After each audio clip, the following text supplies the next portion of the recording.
Estamos de volta com mais um TV Integrado e continuamos com o Fábio Ribeiro Mendes, nosso querido educador, professor e orientador aí de muitos jovens, né, Fábio?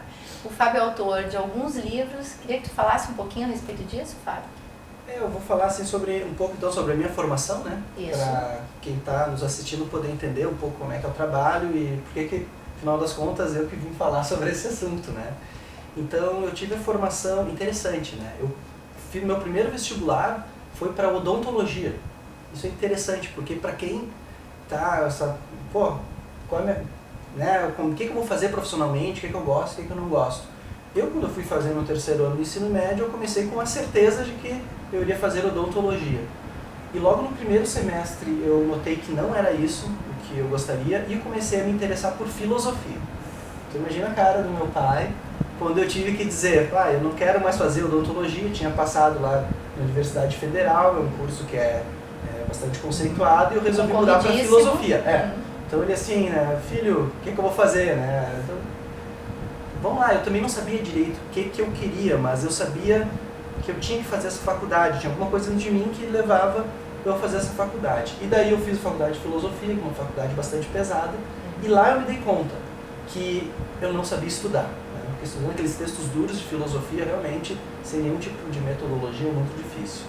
E quando eu me formei em filosofia, além de ter entrado no mestrado, eu decidi fazer um vestibular para o direito. E então eu tive que estudar por conta própria aqueles conteúdos do ensino médio.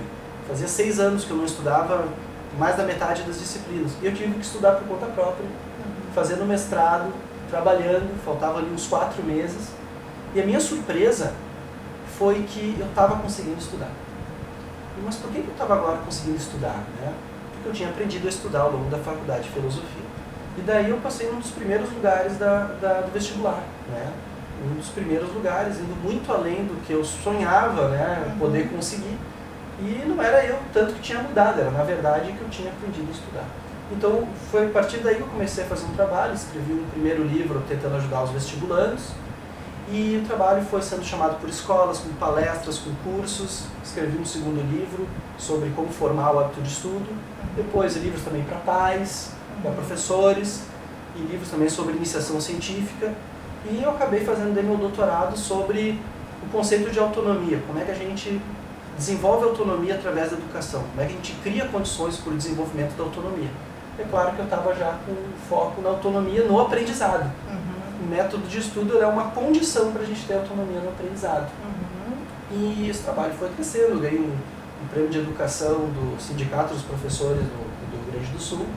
Foi uma coisa importante para o pessoal da área da educação começar a prestar atenção na mensagem que eu estava passando, que era uma coisa muito simples: precisamos ensinar os alunos a estudar. E hoje em dia, então, né, eu sou professor do Instituto Federal, né, lá perto de Porto Alegre, e tenho um trabalho bem desenvolvido com professores, com alunos e pais, e aí que eu faço meu pós-doutorado, né, sobre formação de professores, para que eles aprendam a ensinar a estudar. Então é por isso, né, eu estou aqui, então tem um trabalho sobre autonomia, como é que a gente desenvolve a autonomia através do hábito de estudo. Perfeito, Fábio.